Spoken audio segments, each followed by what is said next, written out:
Bismillahirrahmanirrahim.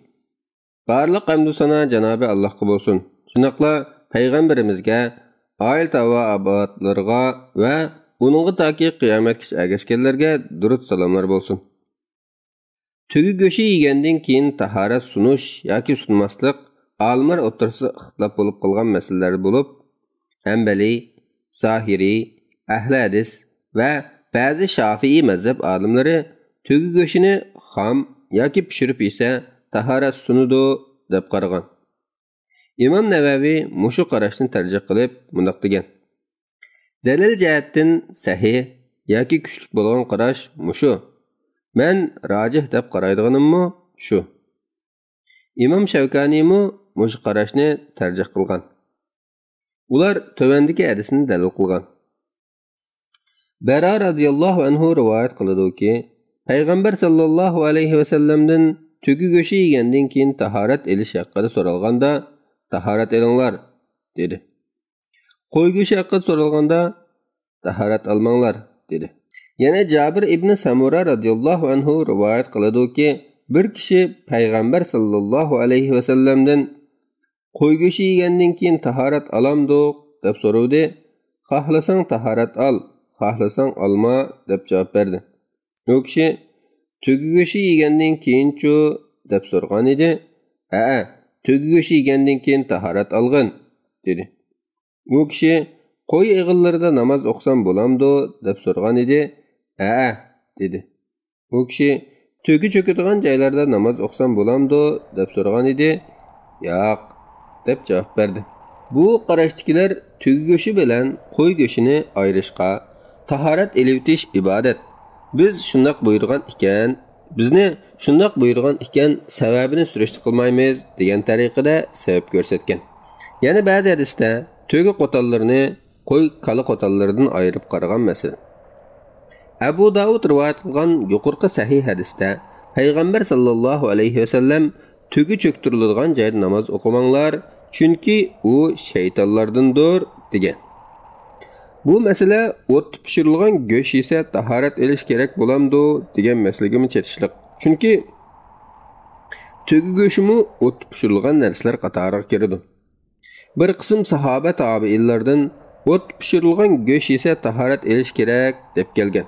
Bir sahih hadisda o't pishgandan tahorat elinglar deb kelgan. İmam Abu Hanifa, Malik, Shofiy, Lays ve Evzai qatarlıq köpçülük alimlarının qarşıda tugi go'shi yoki boshqa qandaq go'sh esa tahorat sunmaydi. O'tqa tekkan go'shni ismi tahorat sunmaydi. Bu qarash 4 Rashid xalifaning, shunaqla köpçülük sahoba tabiinlarning qarshidir. Masalan, Suvayd ibn G'afala, Ali radhiyallohu anhular tugi go'shi yeb andin namoz o'qigan, tahorat elib etmagan. İbrahim Naxai tuga, kala va qo'y go'shtlaridan tahorat elish yo'q degan. Ata, Tavus va Mujohid qatorliqlardanmi shunday rivoyat qilingan. Ko'pchilik olimlar bundaq dalil ko'rsatgan. Payg'ambar sallallohu alayhi va sallam dastlabki chog'larda o't pishirilgan yemekliklarni yegandan keyin tahorat elinglar deb buyurgan bo'lsa-mu, keyin bu hukm amaldan qolgan.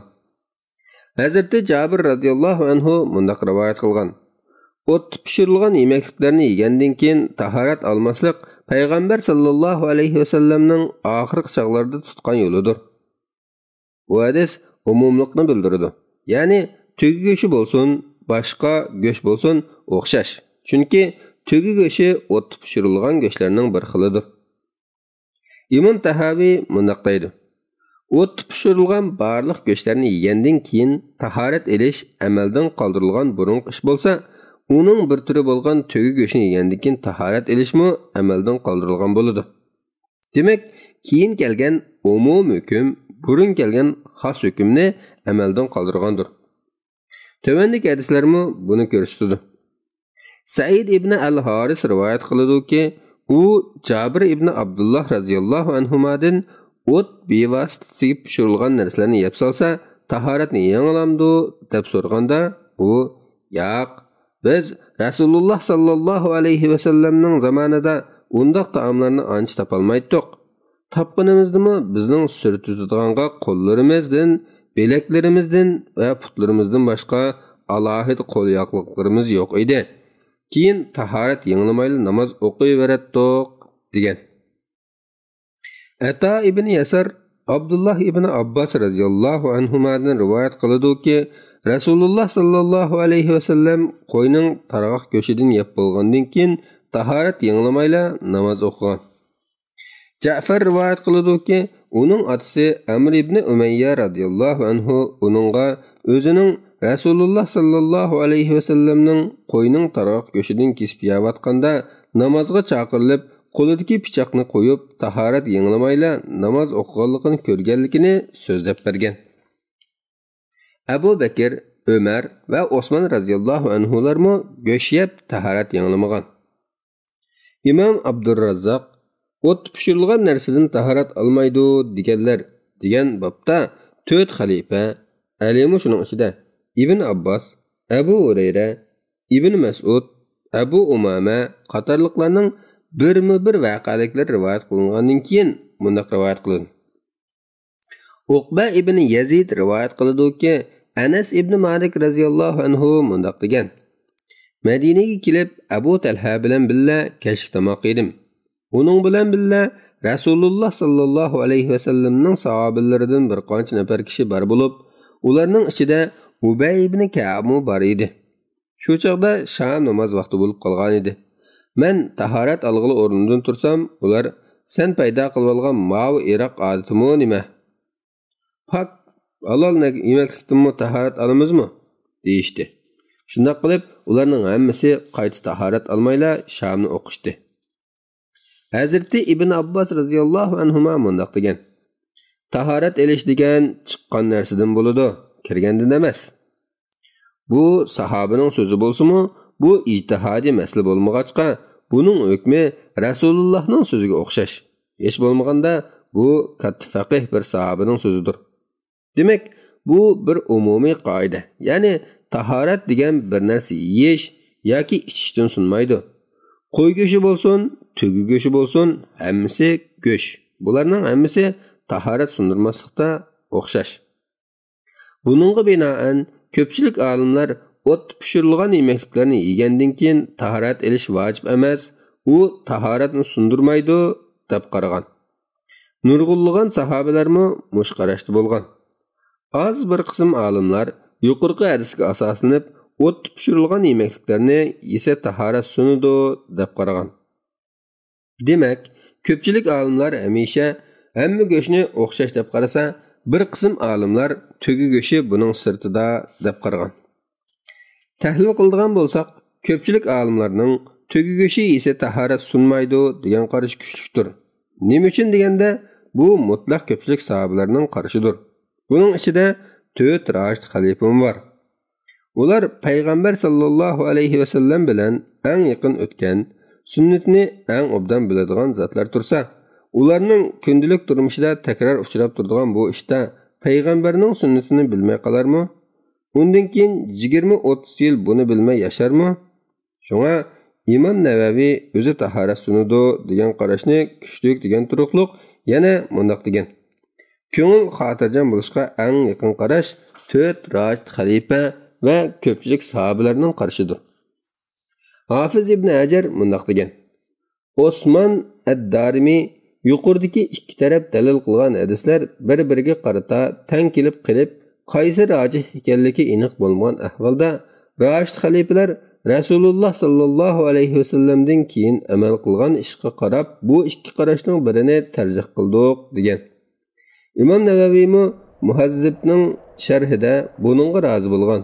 Mana buningdan Imom Buxoriyning mushu babni 3 rashid xalifadan kelgan asar bilan başlaganligining hikmati ma'lum bo'ladi. Yuqorida Hanbali mazhabdagilar dalil qilgan hadis muayyan bir voqelikda so'ralgan savolga javob bo'lib kelgan bo'lib, lafzi umumlikni bildirmaydi. Bildirgandimi vojiblikni emas, mustahablikni bildiradi. Uning ustiga tugi go'shini yegandan keyin tahorat elish haqidagi iliq hadisni ba'zi hadis olimlari ojiz deb qaragan. Yana mundaqmi tahlil qilingan. Birinchi, u hadisdagi tahorat elishdan qo'l va og'izni yuvitish maqsad qilingan. Chunki tugi go'shi boshqa go'shtlarga qaraganda shilimshiq keladi. Yuvatmasa yig'i va puruq ketmaydi. Ikkinchi, Jabir radhiyallohu anhu rivoyat qilgan o't pishirilgan yemekliklarni yegandan keyin tahorat almaslik payg'ambar sallallohu alayhi vasallamning oxirgi chog'lar tutgan yo'lidir degan hadisi tugi go'shi yegandan keyin tahorat elish haqida kelgan hadisni mansub qilib o'tgan. Bular ko'pchilik olimlarning tahorat sunudu degan qarashdagilarning dalillariga qarata bergan javoblari bo'lib, bularning javobiga qarata bunday deyishga bo'ladi.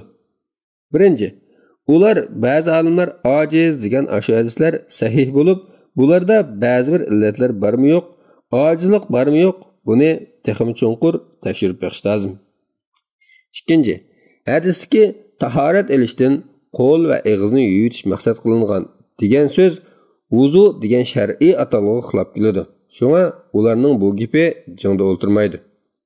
Uchinchi, keyin tahorat olmaganligi haqidagi Jabir radhiyallohu anhuning hadisi mansuhlikni ancha bildirib ketmasligi mumkin.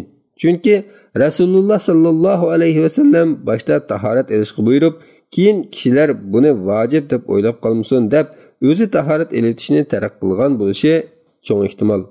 Bu mustahablikni ko'rsatadi. Hafiz ibn Hajar yana mundaq degan. Imom Xattabiy tahorat elitish mustahab, vojib emas deb muvofiqlashtirgan. Qanaqli bo'lmasin, tugi go'shini yegandan keyin tahorat elitish, hech bo'lmaganda og'iz burnini chayqab o'tish mustahab. Chunki buning bilan ixtilof doirasidan olqib ketgili bo'ladi. Vallohu alam. Fatvoda doktor Abdul Aziz rahmatulloh.